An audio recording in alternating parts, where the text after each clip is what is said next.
Bismillahirrahmanirrahim. Assalamualaikum warahmatullahi wabarakatuh.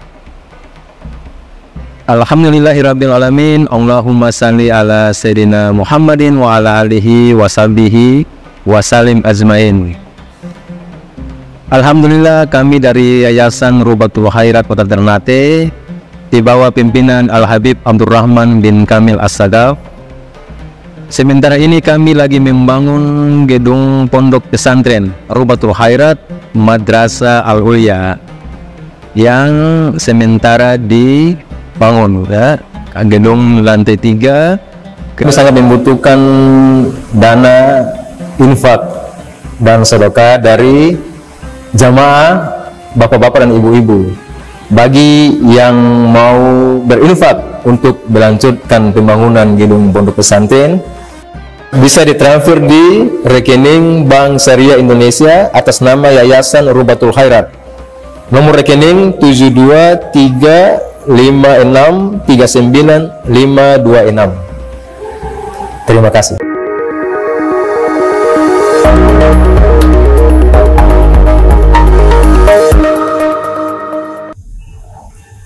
Aw wafati qaribin aw azizin ala sahibika aw qaribika aw ma syabahu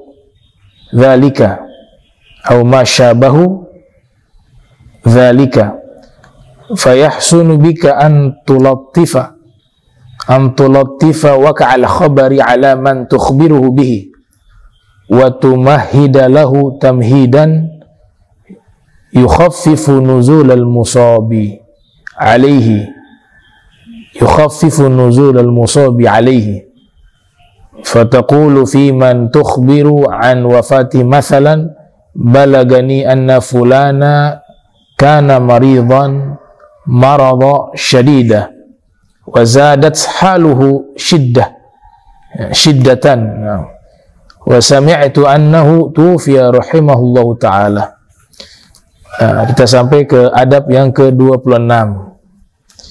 Apabila kamu terpaksa, ya, apabila kamu terpaksa atau kamu dipaksa untuk harus mengabarkan satu perkara yang tidak menyenangkan atau satu kejadian yang membuat orang itu merasakan takut, atau berita wafatnya seseorang yang dekat denganmu atau orang yang kau cintai daripada sahabatmu itu atau kerabatmu atau yang semisal dengan itu, ya, masyabahu dzalika, maka baiknya bagimu kau mengabarkan dengan bahasa-bahasa yang lembut, bahasa-bahasa yang tidak membuat mereka kaget, ya, untuk kamu kabarkan berita tersebut.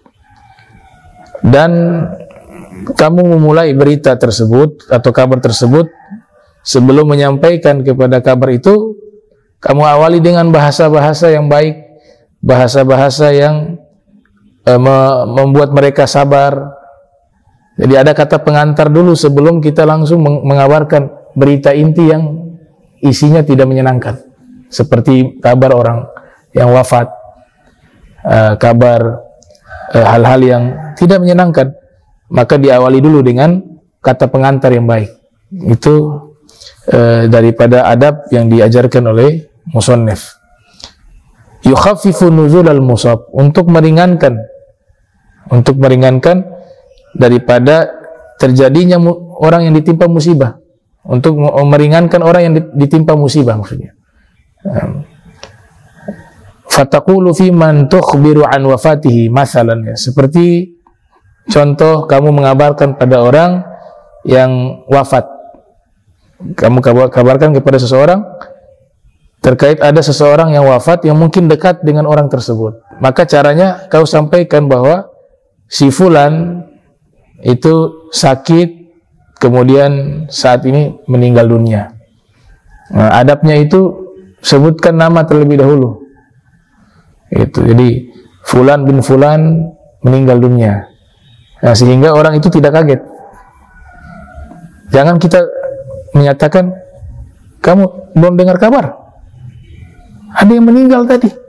Ini bingung nih, apa keluarganya atau sahabatnya atau orang tuanya.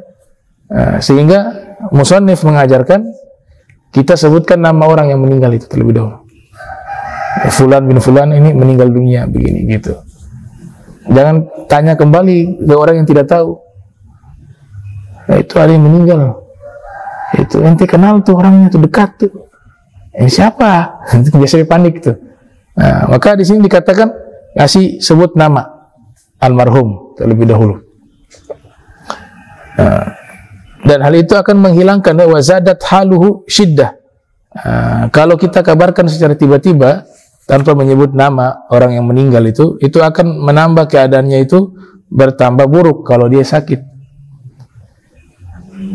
Nah, sebagaimana adab sebelumnya, kalau lagi sakit orang tersebut, ada baiknya berita itu ditangguhkan sementara sampai dia keluar dari rumah sakit atau sembuh. Karena itu nanti bisa mengganggu kesehatan dia. Paling minimal psikisnya terganggu. Maka wasami'tu annahu tufiya rahimahullah ta'ala, ya. Saya mendengar bahwa sesungguhnya si fulan, ya, disebutkan nama. Si fulan bin fulan telah meninggal dunia. Kemudian disusul dengan doa semoga Allah merahmatinya.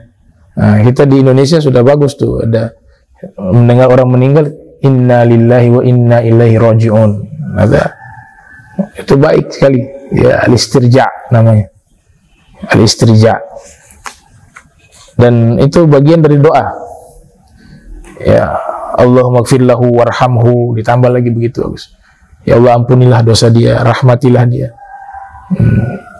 Dalam hadis dikatakan ma min muslimin, ya, tidaklah seorang muslim yad'u li akhihi, dia mendoakan saudaranya bi dhahril ghaib, yang tidak ada di hadapannya, baik yang jauh atau mungkin yang sudah meninggal dunia, melainkan malaikat mendoakan yang sama baginya.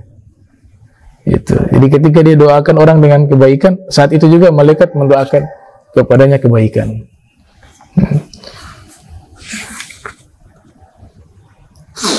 Wala tukhbir an wafati mayyitin binahwi ma yaquluhu ba'dhum atadri man tufi al-yawma tadi. Ya, jangan kamu mengabarkan berita wafatnya seseorang dengan contoh apa yang biasa dikatakan oleh sebagian orang. Ya, sebagian orang mengatakan apa? Atadri man tufi al-yawm? Kamu tahu tidak hari ini siapa yang meninggal? Itu kan panik tuh yang dengar tuh.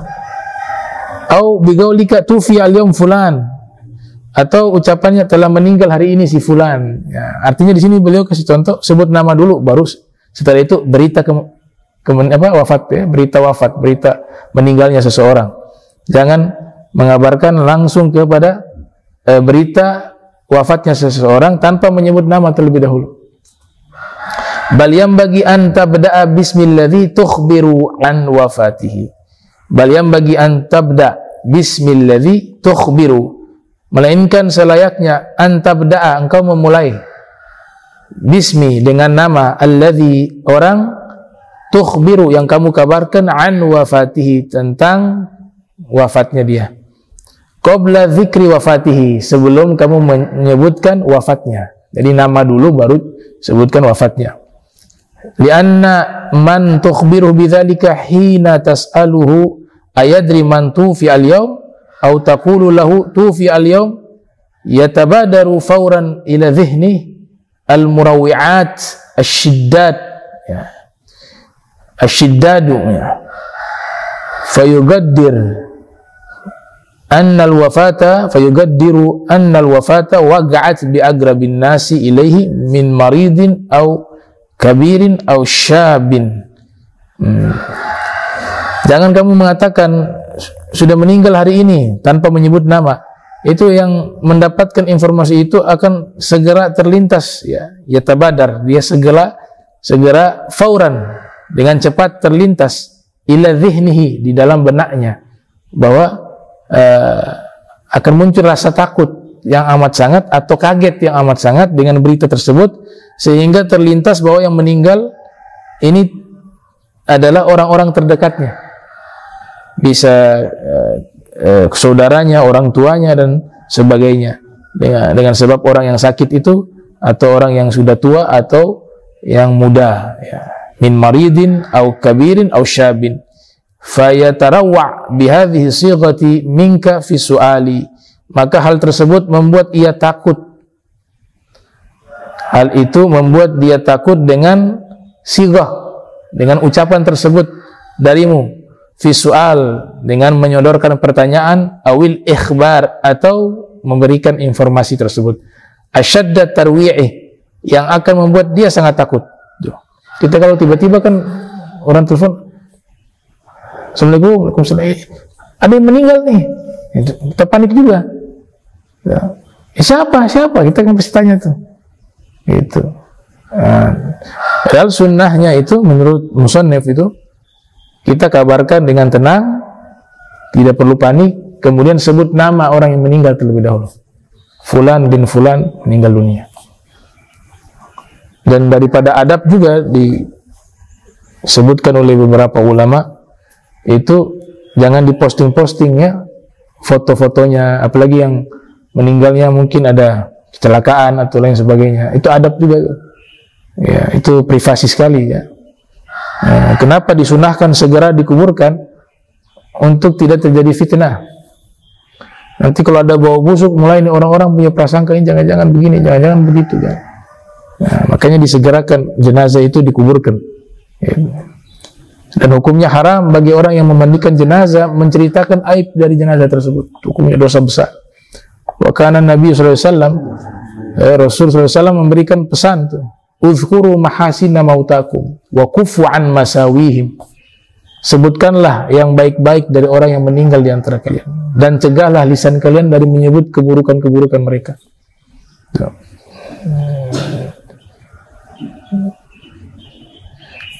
Nah, ini cara sebut nama, setelah itu ngasih kabar, berita wafat. Walau qulta lahu fulan tufi al-yawm fabada'ta bismi, ya, bismi man tukhbiru an wafatihi la khaffa al-waq'u alaih. Seandainya engkau mengatakan kepada orang tersebut, si fulan telah wafat hari ini, kau memulai menyebut namanya di saat kamu mengabarkan berita wafatnya, maka hal itu akan tidak membuat orang itu kaget. La khaffa artinya ringan. Al-waq'u alaihi, ya, rasa kaget akan berita tersebut. Wantafa tarwi'u, dan rasa takut pun akan hilang. Wa baqiya aslul khabari al-muhzini awil makruhi, maka yang tersisa adalah berita tersebut yang menyedihkan ataupun berita yang tidak menyenangkan tersebut. Artinya ya hanya dia dapat informasi berita sedih, oh ya, orang meninggal tuh berita sedih, atau berita makruhi, berita yang tidak menyenangkan, ada orang kena musibah dan lain sebagainya. Itu namanya berita-berita al-makruh. Wa kadzalika yanbaghi an tura'iya sighatal ikhbari 'anil hariqi awil ghariqi awil hadithi. Ya, demikian juga selayaknya kamu memperhatikan bahasa yang kau akan sampaikan berupa informasi terkait orang yang hariq, kebakaran, orang yang meninggal terbakar, awil ghariq, atau ada orang yang meninggal dalam keadaan tenggelam, awil hadith, atau peristiwa-peristiwa yang tidak menyenangkan. Famahhid lahu bitamhidi, maka engkau mulailah sebelum mengabarkan hal itu dengan kata pengantar yang baik, yang sekiranya alladzi yukhaffifu, hal itu meringankan, syiddata wag'ihi, yaitu rasa kaget, ala nafs, yang kau akan sampaikan ke jiwa seseorang. Jadi kita harus rangkai kata-kata yang sekiranya tidak menakutkan, gitu. Sekalipun itu berita yang tidak menyenangkan, berita yang membuat orang kalau dengar itu sebenarnya itu hal yang menakutkan, tapi kita diperintahkan oleh musannif untuk merangkai kata sehingga pesan berita itu tidak membuat orang itu kaget. Nah, jadi misalnya dalam berita itu kan ada orang meninggal kebakaran, nggak perlu dirinci tuh mukanya rusak dan sudah meninggal kebakaran, insya Allah husnul khotimah, selesai indah gitu. Ini aduh meninggal parah sekali dah, matanya begini, badannya angus semua. Ya orang jadi takut dan nggak ada manfaat berita itu. Cukup sudah meninggal, beliau meninggal kebakaran, terbakar ya. Nah, insya Allah husnul khotimah, selesai. Gak usah dirinci lah begitu, dirinci. Karena tentu orang yang meninggal dalam keadaan terbakar itu kan hancur, ya kan? Itu maksud beliau begitu. Buatlah bahasa-bahasa yang sopan, bahasa-bahasa yang menjaga kehormatan orang yang meninggal dunia itu.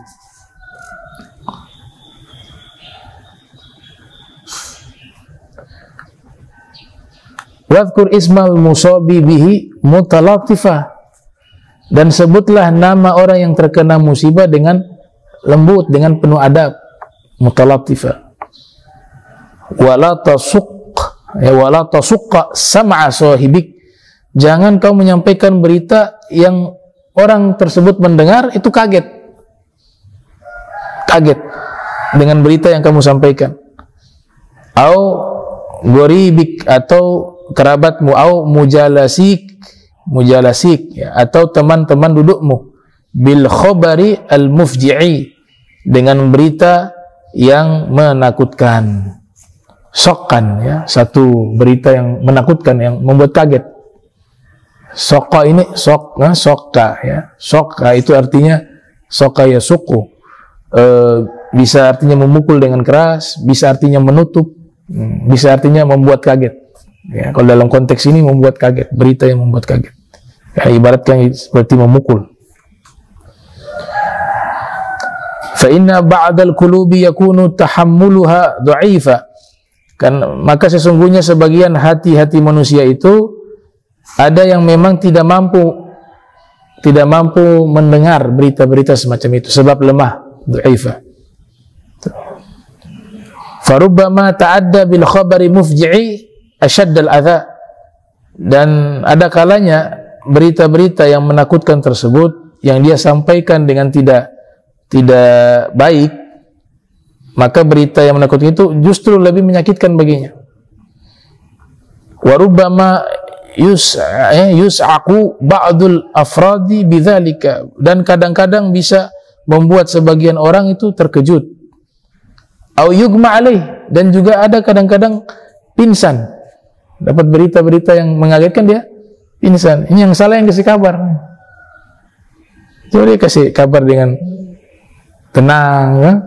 Kalau sudah dari awal panik terus dikasih kabar yang mengagetkan, kalau ada orang yang gak kuat, pingsan. Yugma alaih, au yusabu bismihi, au yusabu bisam'ihi au basarihi, atau bisa juga ya itu ditimpa dengan apa, pendengarannya atau penglihatannya. Jadi bisa sakit dia kalau kaget, apalagi orang jantungan ya. Jantungan tuh paling bahaya tuh, kalau kaget-kaget berita itu bisa fatal, bisa sampai meninggal dunia ya. Fatalattaf bil ikhbari anil mufji'ati, maka berlemah lembutlah kamu dalam menyampaikan berita, terutama berita-berita yang sifatnya ada kandungan apa, berita-berita yang menakutkan, berita-berita yang menyedihkan. Idza utturirta ila dzalika, jika memang terpaksa harus mengabarkan berita tersebut ya, berita wafatnya seseorang harus dikabarkan walaupun menyedihkan, gitu. Menyedihkan tapi tetap harus dikabarkan. Ada juga misalnya masalah ini kebanyakan terjadi juga, anak dari kecil mereka asuh, mereka rawat ya, anak angkat lah, iya kan. Sudah masih kecil mereka gak mau bilang ini orang tuanya, ini kamu punya orang tua bukan kami, kan kasihan. Tapi nanti kalau sudah dewasa itu harus dikasih tahu, apalagi sudah menggunakan marga dan bin dari bapak angkat, dan ini anak gak tahu ini bapak angkat. Ini kan juga berita yang menyedihkan bagi anak, tapi ini satu hukum yang harus dikasih tahu ketika sudah balik khususnya. Akhirnya yang terjadi, banyak orang menisbatkan dirinya kepada bapak angkat karena dia tidak tahu, sampai marganya dipakai. Nah, ini harus disampaikan kepada anak tersebut ketika kita lihat dia sudah siap menerima itu. Di usia yang sudah balik, apalagi disampaikan. Walaupun itu berita yang tidak menyenangkan, tapi berkaitan dengan hukum. Jangan akhirnya rasa kasihan, sudah biar sudah. Dia gak tahu orang tua kandungnya siapa. Ya, daripada kasih tahu dia nanti kenapa-kenapa. Akhirnya yang terjadi apa? Ini anak menggunakan apa? Marga bapak angkat. Padahal ini tidak ada hubungan darah. Binnya bin bapak angkat. Dalam hukum Islam gak boleh. Ya. Manintasaba ila gairi abihi, ya. Siapa yang bernasab bukan kepada ayah kandungnya, fa'alaihi la'natullah. Atau kama qala Nabi SAW. Baginya itu laknatnya Allah. Ya, hukum berat. Ya. Ada zakar Rasulullah SAW. Nabi sebutkan itu. Manintasaba ila gairi abihi, fahuwa mal'un fi riwayah. Siapa yang bernasab kepada bukan ayahnya, maka orang itu dilaknat. Fahuwa mal'un. Ini tentu dia sudah tahu, ya, sudah tahu nasab. Dia bukan bapaknya di situ, tapi ngakunya ke situ. Itu. Bukan marganya ke situ, tapi sengaja dia tahu bahwa dia bukan marganya ke situ, dia ambil marga di situ. Ini hukumnya haram. Orang yang mengaku-ngaku itu adalah orang tuanya, atau saya ini berasal dari kakek saya yang fulan wa fulan, ternyata itu bohong, dapat laknat, mal'un. Begitu juga yang menafikan. Kita menafikan nasabnya orang nih. Ini dari turun-temurun sudah diketahui bahwa ini anaknya fulan, ini fulan, ini marga ini terkenalnya di sini. Terus datang kita bilang, "Enggak, ini batal. Ini putus nasab." Itu juga sama. Dosanya besar. Dan punya konsekuensi nanti. Ya, konsekuensinya nanti kalau satu orang, ya, kalau hukum qadzaf 40 kali cambuk. Menafikan nasabnya orang, menuduh orang itu tidak memiliki nasab, atau juga menuduh orang itu berzina. Nah, itu namanya qadzaf. Qadzaf, menuduh orang berzina tapi tidak ada bukti, dicambuk dia 40 kali kalau tidak salah dalam hukum fikih. Ya, namanya qadzaf, bab qadzaf.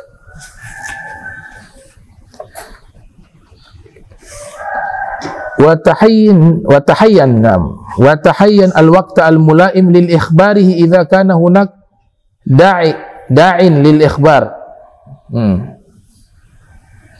Da'in lil ikhbar. Nah, wa tahayyan. Tentukanlah al-waqta, waktu al-mulaima yang cocok li ikhbarihi, untuk mengabarkan berita-berita yang tidak menyenangkan tadi, atau berita-berita yang mengagetkan tadi. Ya, jangan orang lagi makan, ya. Lagi makan, tahu-tahu kasih berita kaget itu kategori. Kita harus lihat juga, oh ini jangan tunggu dia habis makan, ya kan? Atau di sini dikatakan nanti baru bangun tidur, ya, yang ibaratnya orang masih belum siap menerima berita-berita yang tidak baik, gitu. Orang sakit juga termasuk. Ya.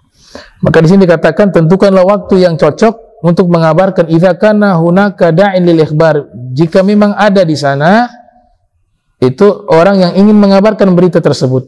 Fala tukhbirhu bidzalika wa huwa ala ta'amin. Jangan kamu kabarkan berita-berita yang mengagetkan itu di saat orang itu sedang makan. Au qabla naumi, atau orang ini belum tidur saking ngantuk, ya, masih ngantuk sekali. Ya, itu uang saja dia enggak tahu kalau sudah ngantuk. Ya. Kalau dia tidak ngantuk, dia tahu itu uang. Orang kalau sudah ngantuk, oh konsentrasinya udah gak ada. Begitu juga biasa bangun tidur, ya, baru bangun, apalagi kaget, lagi tidur kaget bangun tiba-tiba. Itu juga emosinya gak stabil. Au fi halati marad, itu. Atau mengabarkan berita-berita yang tidak menyenangkan pada orang yang masih dalam keadaan sakit. Au istifzaz.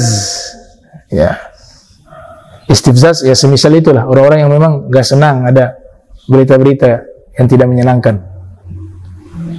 Dia punya keadaan waktu itu memang tidak cocok untuk kita kabarkan berita tersebut. Au nahwi dzalik minal ahwal, atau contoh-contoh semisal itu ya terkait keadaan-keadaan tersebut. Wal hikmatu wal qiyasatu fi hadzal maqam min afdali ma tatahalla bihi wallahu yatawallak wa yar'ak. Dan hikmah dan juga al-qiyasa ya, kecerdasan itu harus disesuaikan dengan kondisi fi hadzal maqam, dalam masalah tersebut. Min afdali ma tatahalla bihi ya, dengan cara yang paling afdal, yang sekiranya sangat baik, sangat indah untuk bisa disampaikan berita itu. Walaupun berita itu berita buruk, sekiranya kita bisa merangkai kalimat-kalimat itu sehingga kesannya itu baik, begitu indah. Itu surat An-Nisa di dalam Al-Quran, indah sekali itu. Padahal lagi bahas waris tuh di beberapa ayat. Masalah waris kan sensitif, nggak indah kalau orang itu kalau masalah bagi waris itu satu hal yang sensitif dan biasanya banyak terjadi konflik. Tapi ketika dibawa dalam pesan Tuhan, pesan Allah Ta'ala dalam Al-Quran, sekalipun babnya itu sedang menerangkan tentang waris, tapi indah. Nah, itu satu contoh ya, warisan dibahas di dalam Al-Quran dengan bahasa yang indah, menjadi indah uslubnya. Wallahu yatawallak wa yar'ak ya, semoga Allah Ta'ala menjagamu dan melindungi dirimu. Adab ke-27, idza uthiba gharibun laka aw azizun alayka bi mauti ahadin min usratihi aw man yaludhu bihi aw ya'idhu alayhi fala tansa ta'ziyatah bi musabihi. Apabila ada seorang kerabatmu ditimpa musibah atau orang yang kau cintai, ada salah seorang yang meninggal dari keluarganya, atau orang yang memang dekat denganmu, atau orang yang dia memang mencintai dirimu, maka jangan lupa jika dia mengalami musibah kita ta'aziyah, mentakziah.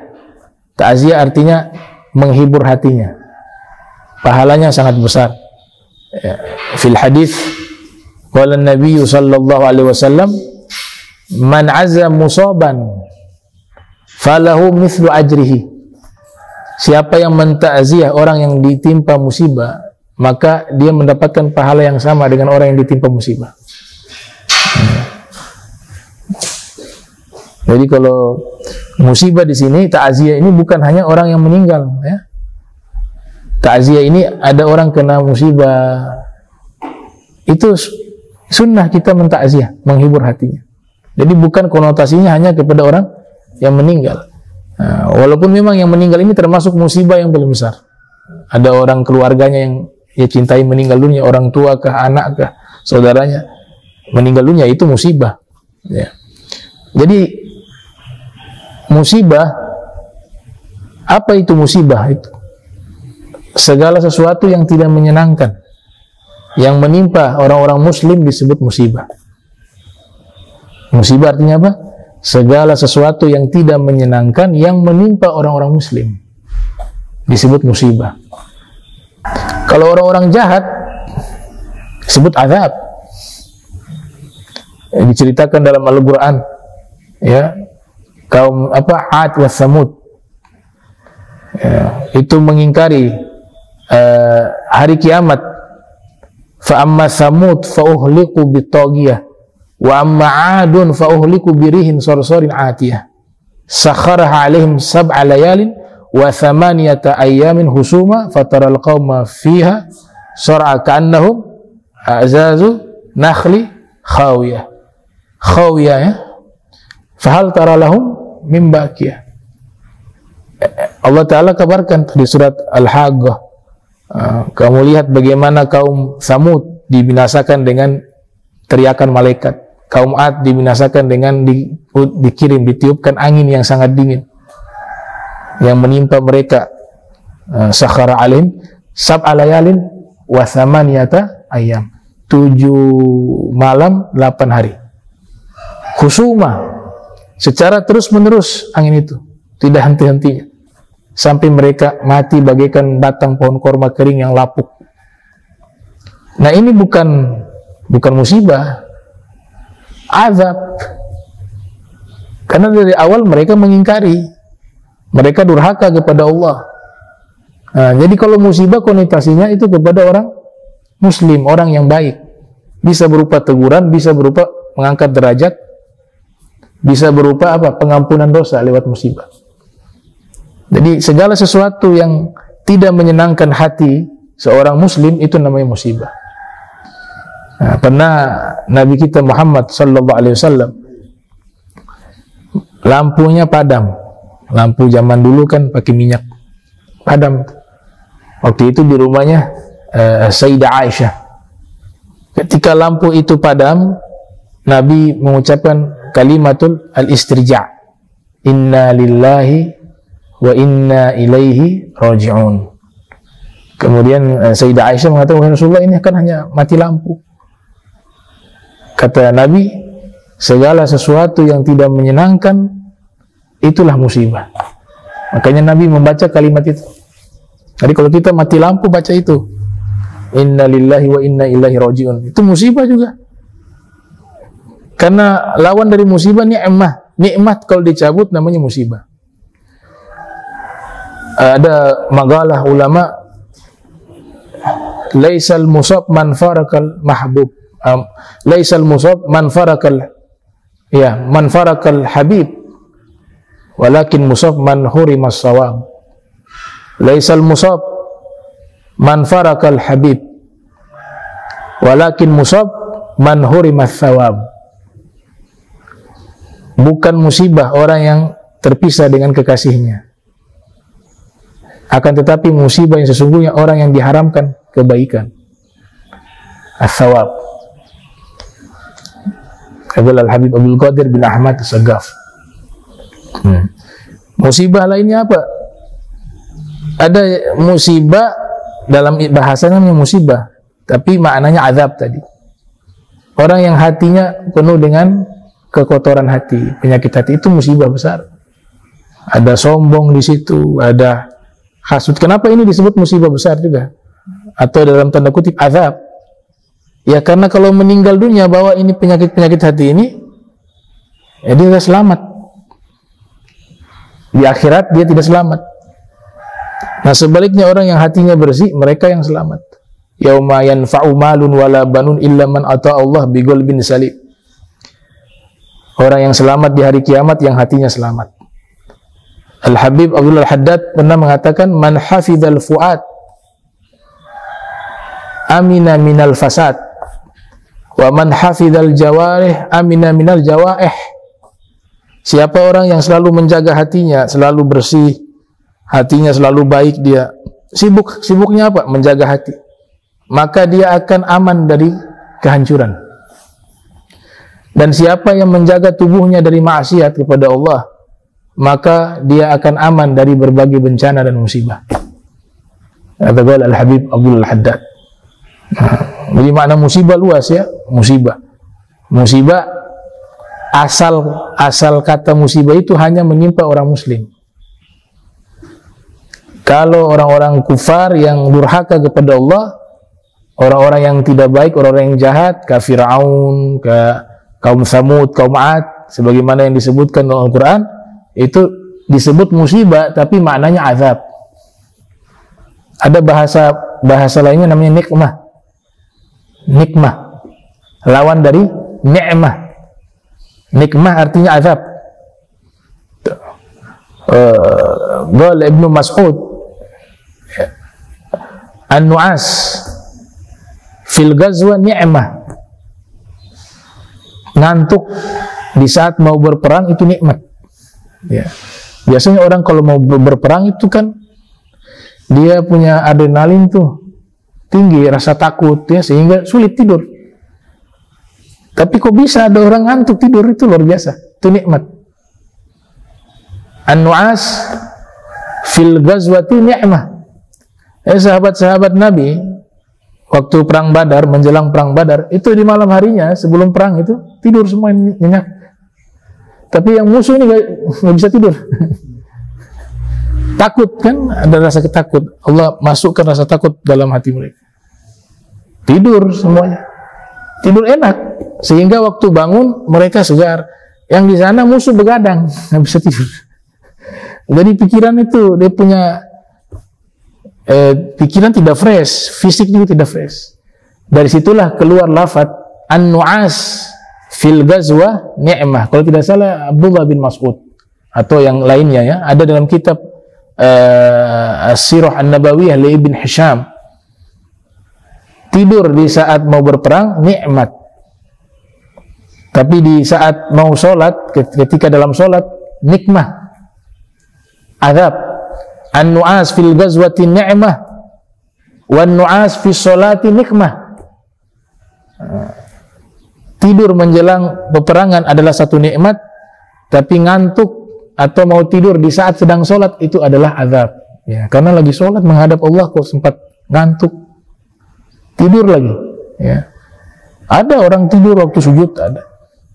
Saking lagi sholat tarawih begini. Kalau tarawih di sini juga terlalu sih. Kalau tarawih misalnya dulu di Tarim Hadramaut itu tarawih kan ganti-ganti masjid, bisa sampai sahur. Ya. Atau di pesantren mana tuh sekarang, Tumboro, sampai khatam Al-Quran. Ya. Itu kalau kecapean kadang-kadang waktu sujud ketiduran tuh. Ya, tapi itu kan kasusnya lain. Mereka sholat sunnah baru memang bacaannya panjang kan. Walhasil itu tadi makna musibah ya, al-musibah. Ma asaba min musibatin illa biiznillah wa may yu'min billah yahdi qalbah. Tidaklah musibah yang menimpa kecuali itu semua izinnya Allah. Nah, orang yang beriman terhadap takdir, terhadap qadanya Allah, ketika dapat musibah hatinya tenang. Kenapa ya? Dia kembalikan, ya sudah, ini kekuasaan Allah. Yang penting kita sudah berikhtiar. Dan setiap keputusan Allah pasti ada hikmah, pasti ada kebaikan. Yang mungkin saat ini kita belum tahu. Jadi husnuzan kepada Allah Subhanahu wa taala.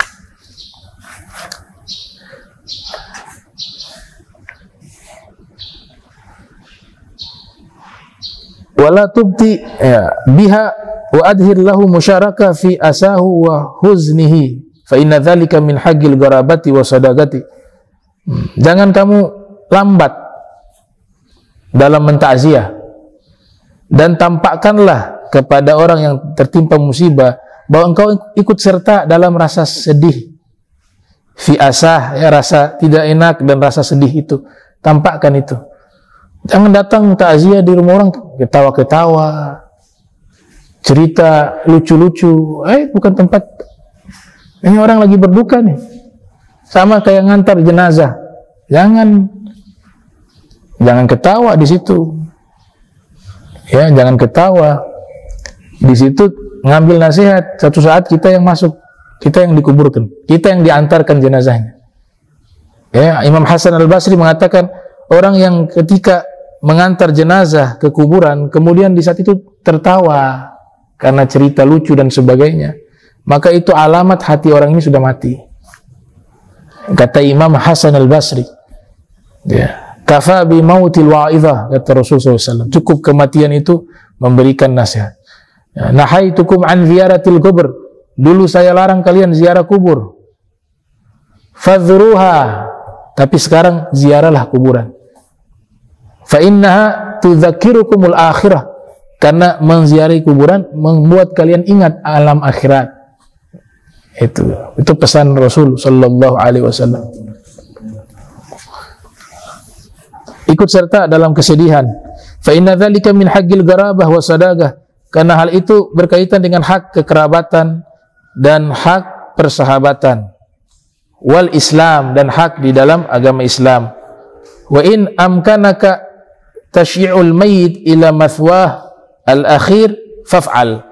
Jika memang memungkinkan kamu mengantarkan jenazah sampai ke tempat peristirahatan, ya, tempat kuburannya yang paling akhir, tempat tinggalnya yang paling akhir, itu kuburan, faf'al, maka lakukanlah. Fa inna laka bidzalika ajran kabira, karena sesungguhnya untukmu dengan melakukan hal tersebut mendapatkan satu ganjaran yang sangat besar, pahala besar. Ngantar jenazah sampai ke kuburan, besar pahalanya. Menyolatkan dia, mengantarkan, itu menyolatkan jenazah, safnya itu harus ganjil, sunnahnya. Jangan hitungan genap ya. Imam Malik itu sebelum menyolatkan jenazah, Imam Malik, Imam Daril Hijrah, lahir tahun 93, wafat 179 Hijriah. Dinukil riwayat ini oleh Abu Said Muhammad dalam kitabnya Khosois, Khosois Al-Ummatil Muhammadiyah. Imam Malik kalau mau menyolatkan jenazah, beliau atur saf dulu, tiga saf.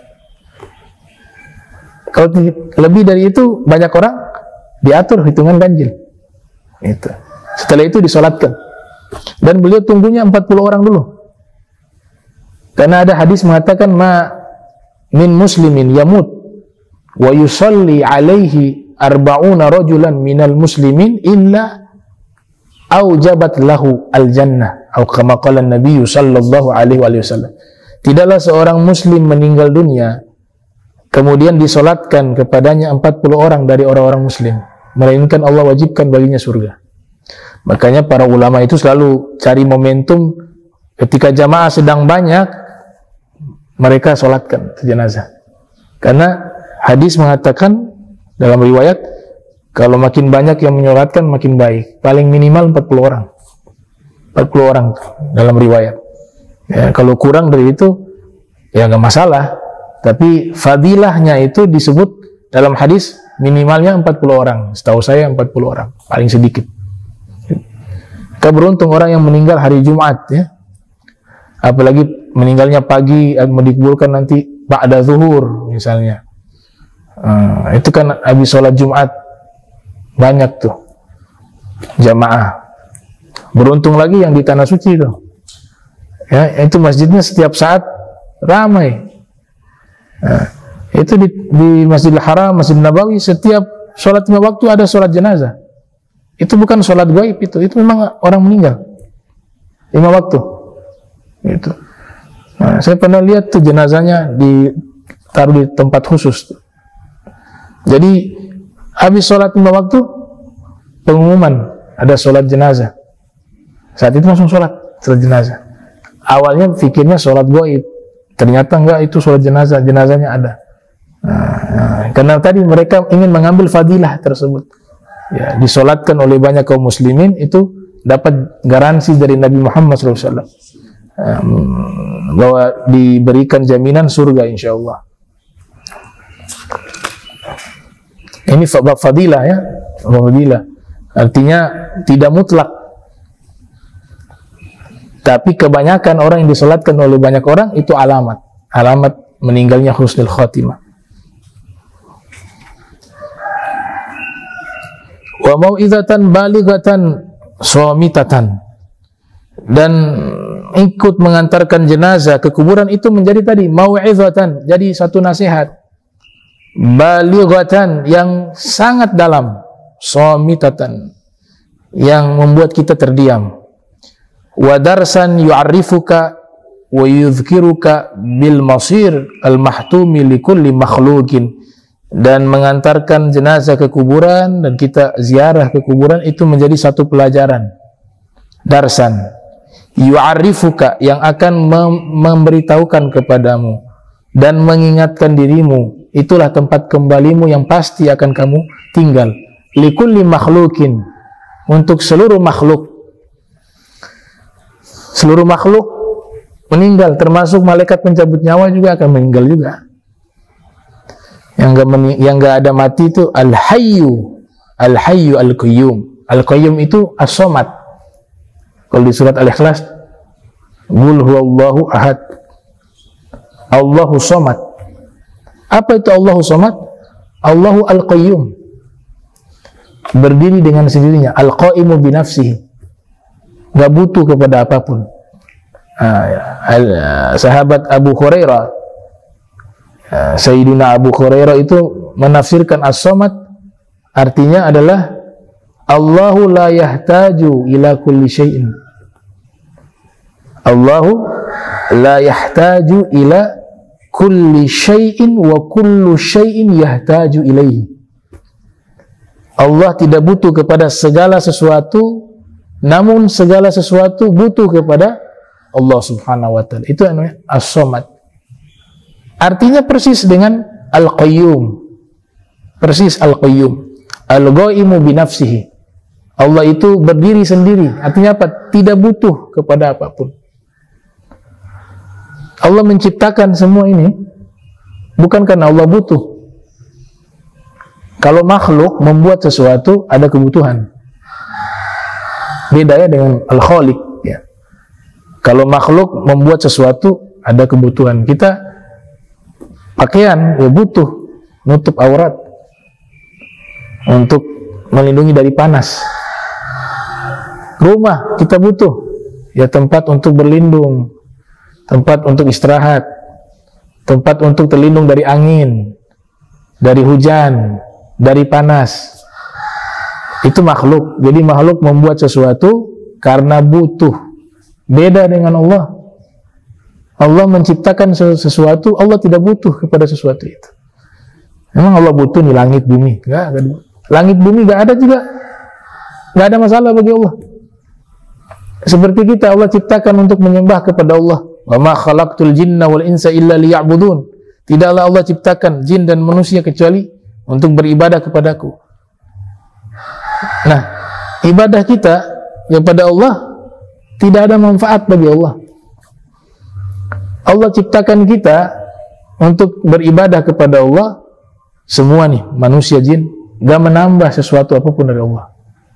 Semuanya ini maksiat, gak ada yang taat, tidak mengurangi sedikit pun kemuliaannya Allah. Kenapa demikian? Karena Allah gak butuh kepada apapun.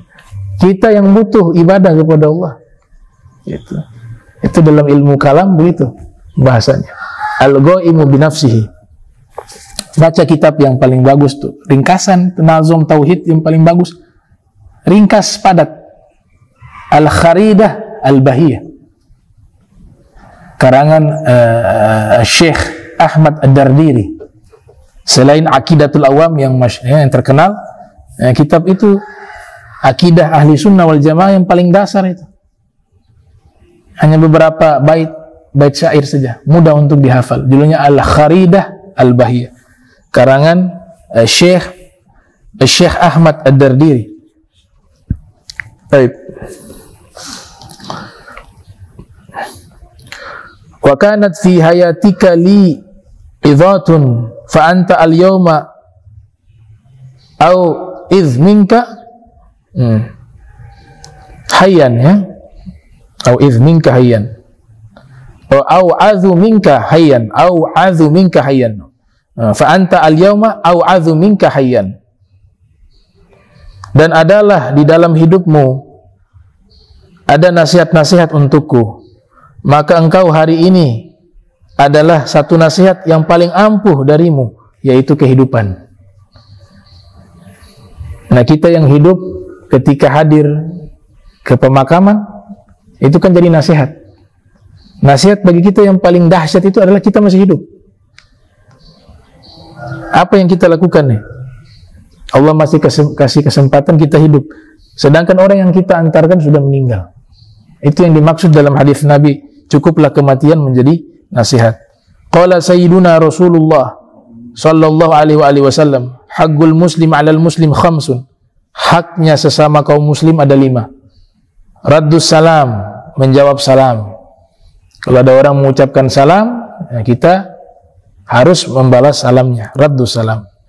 Wa iyadatul maridi, dan menjenguk orang sakit. Wattiba'ud janaiz, wattiba'ud janaiz, dan mengantarkan jenazah. Rawahul Bukhari wa Muslim, diriwayatkan oleh Al-Imam Al-Bukhari dan Muslim.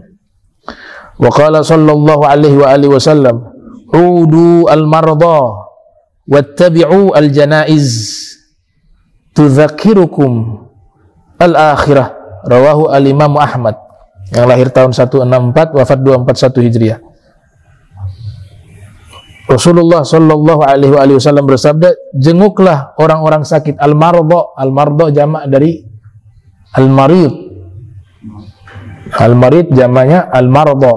Kalau al-marada, marad sakit. Maradun sakit. Marda orang-orang sakit. Maridun satu orang sakit. Ini bentuk jamak dari marid. Dan antarkanlah jenazah. Hal itu akan mengingatkan kalian kepada alam akhirat. Adab yang ke-28.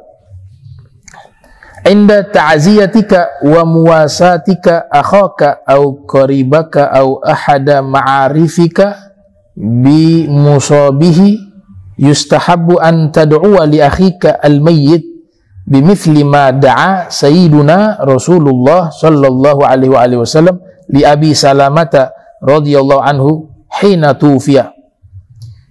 Ketika kau bertakziah dan menghibur saudaramu yang tertimpa musibah atau kerabatmu atau seorang yang kamu kenali yang mereka terkena musibah, yustahabbu, disunnahkan kau mendoakan saudaramu yang sudah meninggal tadi dengan seperti apa yang telah didoakan oleh Nabi Muhammad SAW kepada Abi Salamah ketika beliau wafat. Wa azza bihi ahlahu, dan Nabi juga mentakziah kepada keluarganya dengan doa Allahumma gfir li Abi Salamata warfa' darajatahu fil mahdiyin wa khlufhu fi akibihi fil ghabirin ay kun lahu khalifatan fi dhurriyyatihi al-bakin min usratihi waghfir lana walahu ya rabbal alamin wafsah lahu fi qabrihi wa nawwir lahu fihi. Nah, ini doanya Rasul sallallahu alaihi wasallam kepada Abi Salamah. Jadi kalau lafaz-lafaz nama kepada ila ruh, misalnya ila ruh fulan bin fulan, itu ajarannya Nabi Muhammad sallallahu alaihi wasallam. Ini Nabi bacakan Allahumma gfir, disebut nama yang sudah meninggal. Sama dengan tradisi para ulama yang mengikuti apa yang dicontohkan oleh Nabi sallallahu alaihi wasallam. Ketika kita ingin mengirimkan doa, kan kita niat Al-Fatihah ila ruh, sebut nama fulan bin fulan. Ini Nabi sebut nama Allahumma gfir li Abi Salamah. Jadi gak ada masalah kita mengirimkan doa dengan ta'yin nama, ya, menentukan nama. Jadi menentukan nama ila ruh fulan bin fulan, sama seperti Nabi mengatakan Allahumma gfir li Abi Salamata, sebut nama. Di dalam berdoa Allahumma gfir li Abi Salamata, ya Allah ampunilah dosa-dosa dari Abi Salamah, warfa' darajatahu, angkatlah derajatnya, fil mahdiyin, ya, di tempat-tempat yang penuh kebaikan, atau di alam akhirat juga bisa. Wa khlufhu fi akibihi fil ghabirin, dan gantikanlah penerusnya setelah ditinggalnya, fil ghabirin, daripada orang-orang yang akan datang atau akan, ya, ghabirin.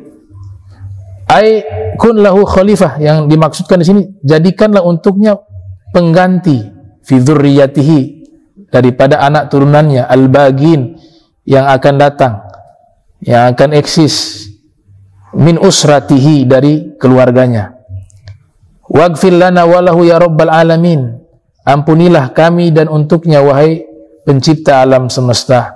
Wafsah lahu fi qabrihi, dan luaskanlah, wafsah, luaskanlah baginya di dalam kuburannya. Wa nawwir lahu fihi, dan berikanlah cahaya di dalam kuburannya. Ini doa ketika kita mendoakan orang yang meninggal, ya. Ada juga dalam riwayat Muslim yang lainnya yang biasa kita baca, Allahumma gfir lahu warhamhu wa'afi wa'fu anhu wa akrim nuzulahu, ila akhir doa. Itu juga riwayat Imam Muslim. Nah, cuma yang doa tersebut ketika Nabi sholat jenazah. Ketika Nabi sholat jenazah, Nabi membaca doa tersebut, Allahumma gfir lahu warhamhu wa'afi wa'fu anhu wa akrim nuzulahu wasi' madkhalahu waghsilhu bimma'i wa thaljil barri wa nakkaihi minal khataya kama yunaqqa thawbal abyad minad danas, ila akhir doa. Itu waktu sholat jenazah.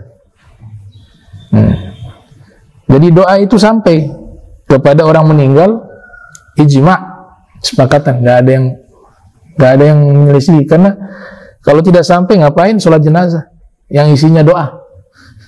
Nabi yang baca lagi, sahabat dengar, amalkan. Yang kedua, Abu Salamah meninggal, Nabi datang dan membaca doa. Kalau gak nyampe itu doa, ngapain dibaca? Kemudian ada sigoh ngasih tinggikan derajat di akhirat dan seterusnya, ampuni dosanya. Itu kan sudah meninggal Nabi SAW. Itu dalil bahwa doa itu sampai. Imam Ibnu Taimiyah mengatakan, wa semua amalan, wa zikir, doa, sedekah, amalan-amalan badan itu sampai, kata Al-Imam Ibnu Taimiyah.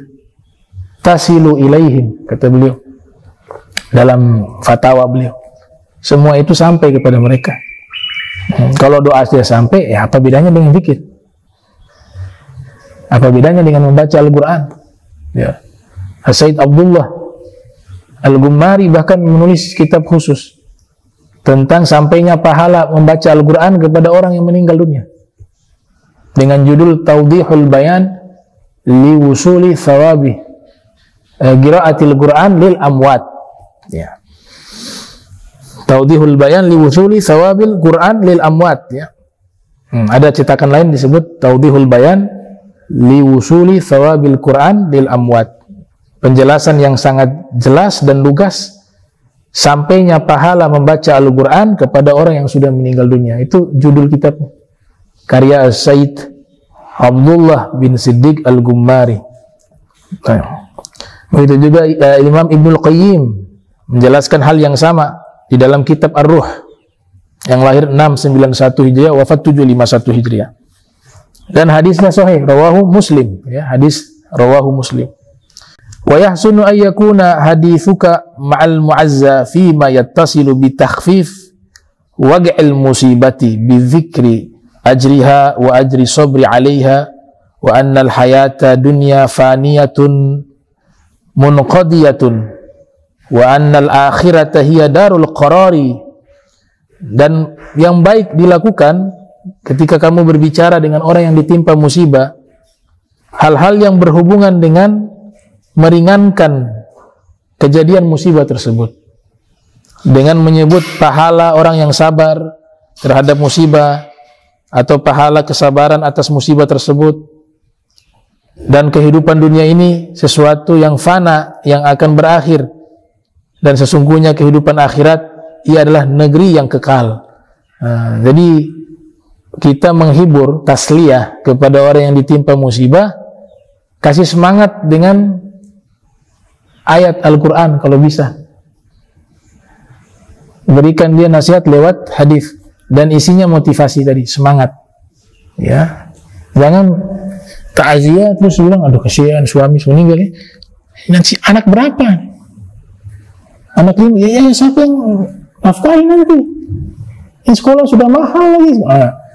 Itu bukan takziah, namanya itu membunuh orang. Gak usah datang takziah. Iya.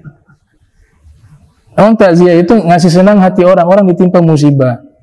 Iya. Kita harus belajar merasa posisi kita kalau seperti itu bagaimana sih?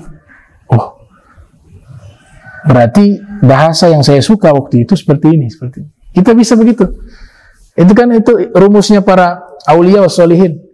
Kalau yang kita ucapkan ini kepada orang lain, kita ukur dulu seandainya ucapan itu diberikan kepada kita, bagaimana hati kita? Oh, gak suka, berarti ucapan ini jangan saya ucapkan ke orang lain. Itu rumusnya para ulama, para aulia wa sholihin, ya. Kalau ini yang saya ucapkan atau orang lain itu ucapkan itu kepada saya senang, saya bahagia. Berarti ucapan ini yang saya ucapkan kepada orang lain. Apalagi orang yang ditimpa musibah. Itu. Nabi pernah menyampaikan pesan waktu Sayyidina Ja'far At-Tayyar wafat di Mu'tah, Ghazwatul Mu'tah. Beliau mengatakan, isna'u li ali Ja'far ta'aman. Buatlah makanan untuk keluarga Ja'far, karena tersibukkan mereka dengan wafatnya Sayyidina Ja'far. Itu. Ini hadis dibawa ke masalah tahlilan. Masalah tahlilan. Ya, dalam kitab I'anatut Thalibin ada keterangan yang seakan-akan tanda kutip itu perbuatan tahlilan yang dilakukan di Indonesia haram hukumnya.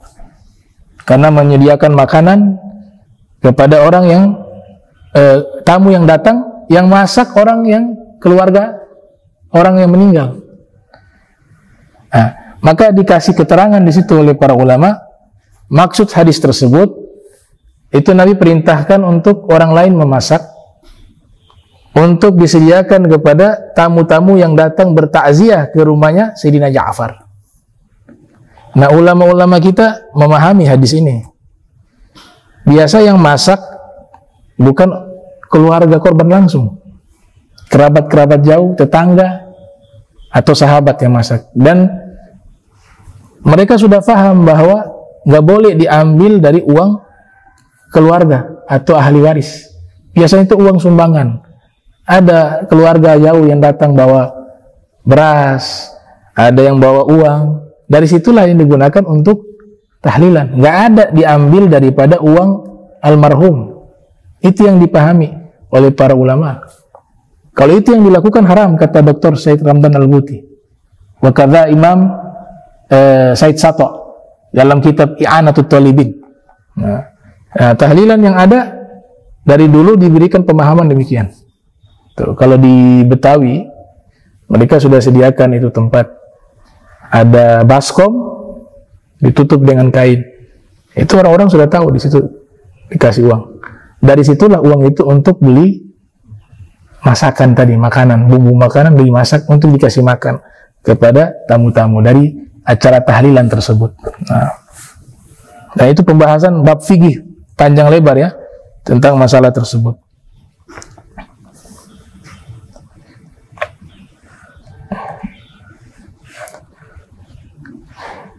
Wayahsunu.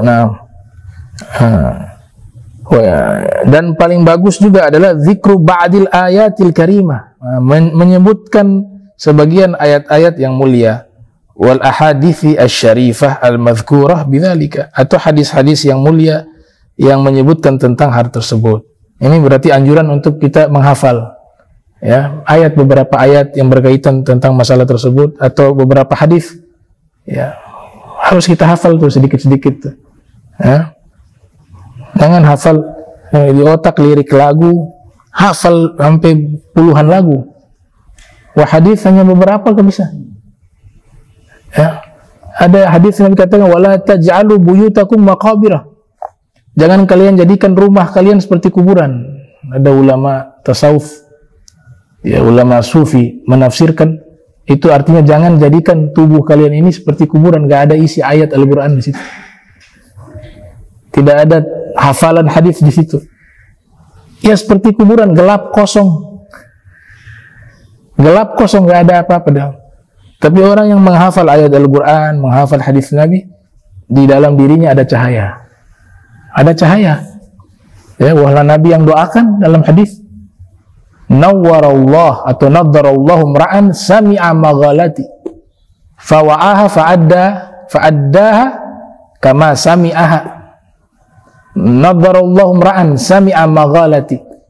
Semoga Allah berikan cahaya bagi orang yang mendengar sabdaku, fawa'aha, lalu dia menghafalnya. Nah, jadi orang menghafal hadis Nabi ada cahaya, dapat doa dari Nabi sallallahu alaihi wasallam. Lah kalau hadis saja dia hafal diberikan cahaya, bagaimana halnya dengan Al-Quran? Tuh. Fadlu kalamillah ala sa'il kalam kafadlillah ala khalqih. Ya, kemuliaan firman Allah atas ucapan-ucapan selain Allah bagaikan kemuliaan Allah dengan makhluknya. Al-Quran kalamullah. Hafal ayat-ayat berkaitan dengan ta'ziyah. Nah, di sini disebutkan contoh-contohnya. Seperti apa di sini? Dzikru wa dzikru ba'dil kalimatil balighah li ba'di salaf fatadhkuru mithla qaulihi ta'ala wa basyiris sabirin alladzina idza asabathum musibah qalu inna lillahi wa inna ilaihi raji'un ulaika alaihim salawatum min rabbihim wa rahmah wa ulaika humul muhtadun. Ini contoh-contoh ayat yang biasa ditradisikan oleh para ulama-ulama terdahulu. Kalau mereka mentakziah, itu mereka mengutip ayat ini, ya. Wa basyiris sabirin alladzina idza asabathum musibah, ya. Kasih kabar gembira kepada orang-orang yang sabar apabila mereka ditimpa musibah. Mereka mengatakan sesungguhnya kami milik Allah dan sesungguhnya kami akan kembali kepadanya. Mereka itulah orang-orang yang diberikan rahmat oleh Allah Ta'ala. Ada ulama mentafsirkan salawat artinya rahmat, setelahnya juga rahmat, li taukid, penegasan, dapat rahmat berkali-kali lipat, gitu. Wa ulaika humul muhtadun, dan mereka itulah orang-orang yang diberikan petunjuk.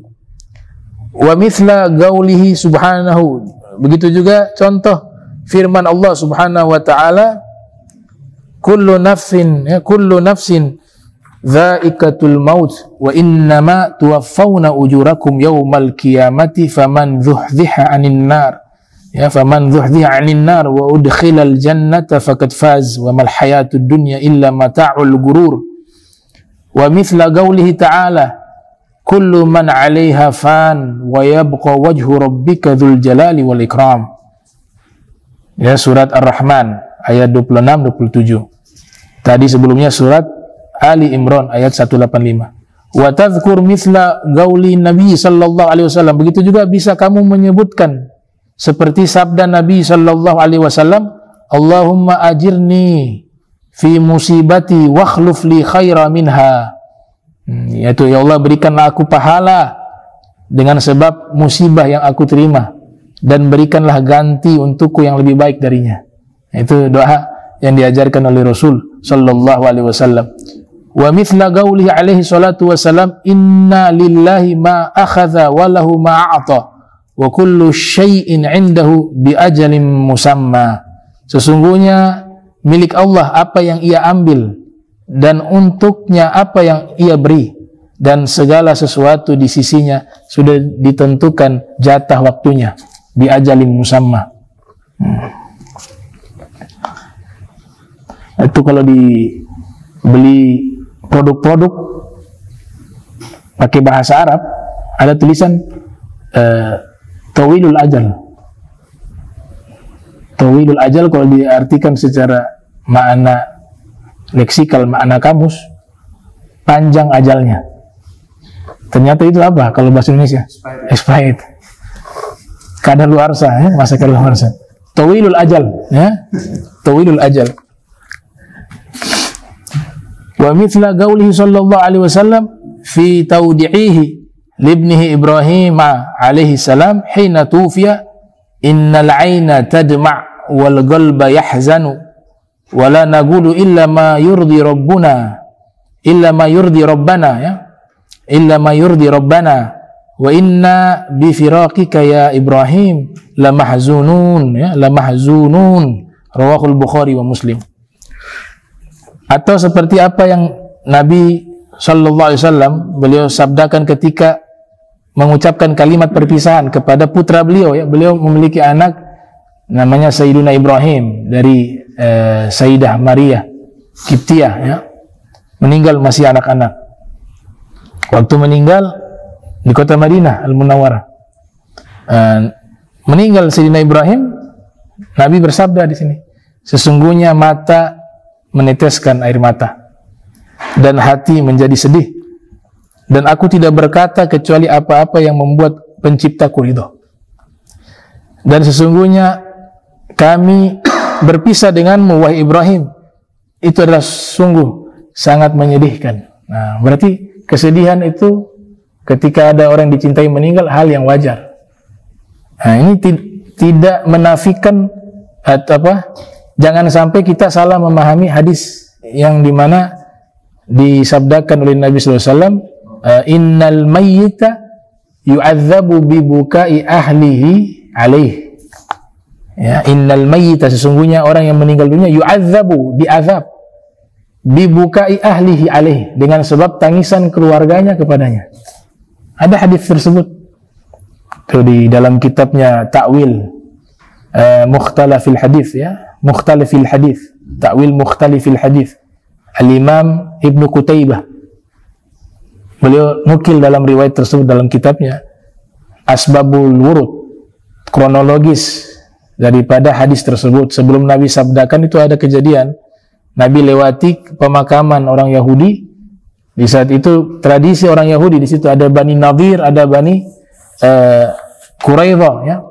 Kalau ada yang mati dari mereka, itu dikasih wasiat. Setiap orang itu kasih wasiat, kalau saya mati kamu tangisi saya, ya. Nah, itu. Nah, ketika ada yang mati, kemudian mereka menangisi nih si mayit. Saat itu Nabi lewat. Waktu itu ada Sayyidah Aisyah. Kemudian Nabi melihat itu orang Yahudi yang dikuburkan, dan Nabi tahu bahwa mereka menangis ini karena wasiat dari jenazah tadi yang si mayit. Kemudian Nabi katakan, sesungguhnya tangisan, sesungguhnya si mayit diazab dengan sebab tangisan keluarganya kepadanya. Itu maksudnya yang seperti itu. Ngasih wasiat, kalau saya meninggal, kalian ya ratapi saya, kalian tangisi saya, ya diazab, ya. Tapi kalau ada keluarga yang meninggal, kita menangis, gak ada masalah. Wah, Nabi menangis waktu Sayyidina Ibrahim meninggal, waktu Ummu Kulthum, Ruqayyah, Zainab, Nabi menangis, mengeluarkan air mata. Sahabat mengatakan, ya Rasulullah, anta tabki, kau menangis. Kata Nabi, naam, man la yarham la yurham. Orang yang tidak punya kasih sayang tidak disayangi oleh Allah. Jadi tangisan itu simbol kasih sayang. Nah, makanya Nabi mengatakan, saya sedih berpisah denganmu. Itu menunjukkan apa? Tidak ada larangan orang sedih keluarganya meninggal atau menangis yang sewajar. Yang dilarang meratapi. Ya Allah, kenapa ini harus meninggal? Ya Allah, ini orang baik. Ya Allah, kenapa dia harus mati, harus meninggal dunia? Kenapa usianya begitu? Itu namanya ratapan. Itu larangan dari Nabi kita sallallahu alaihi wasallam, ya. Laisa minna man latamal khudud wa syaqqal juyub wa da'a bid'awa, ya, atau bid'awati al-jahiliyati, bid'awati al-jahiliyati. Laisa minna, bukan golongan kami, man latamal khudud, orang yang menampar-nampar pipi kalau ada yang meninggal, wa syaqqal juyub, menyobek-nyobek saku bajunya, wada'a bid'awatil jahiliyah, dan dia mengucapkan doa seperti doanya orang jahiliyah, yaitu ratapan. Nah, itu yang dilarang. Tapi kalau menangis tidak dilarang sama sekali, ya, menangis sewajarnya, jangan teriak masuk ratapan. Nangis seperti meneteskan air mata. Ini Rasulullah menangis nih, innal aina tadma', sesungguhnya mata ini mengeluarkan air mata, tangisan sedih. Dan Nabi mengatakan, sungguh saya sangat sedih berpisah denganmu wahai Ibrahim, kata Rasul sallallahu alaihi wasallam. Dan inilah kuburan yang nanti Nabi berikan siraman air. Jadi kita kan biasanya orang meninggal kita siram air. Itu pertama kali Nabi lakukan kepada Sayyidina Ibrahim. Waktu beliau meninggal, Nabi siram. Apa manfaat daripada menyiram air di atas kuburan? Itu dijawab oleh Syekh Nawawi Al-Bantani dalam salah satu kitabnya, apa Nihayatuz Zain atau kitab yang lain. Itu mengatakan bahwa tafaulan, agar kuburan itu sejuk, mengambil kesan baik, semoga kuburan itu sejuk, ya, bukan kasih minum. Ada yang anti dengan amalan tersebut. Itu amalannya Nabi Muhammad SAW. Dibilang nggak ada sunnahnya. Ada sunnahnya dari Rasul. Semua ulama sejarah menceritakan itu. Ulama hadis tidak mempermasalahkan itu. Ulama-ulama fikih tidak mengharamkan itu, malah menganjurkan tafaulan. Daripada wafatnya Sayyidina Ibrahim, itu saking hormatnya Nabi kepada Nabi Ibrahim, ada salawat Ibrahimiyah, anaknya diberikan nama Ibrahim, ya. Ya, wallahu alam bissawab.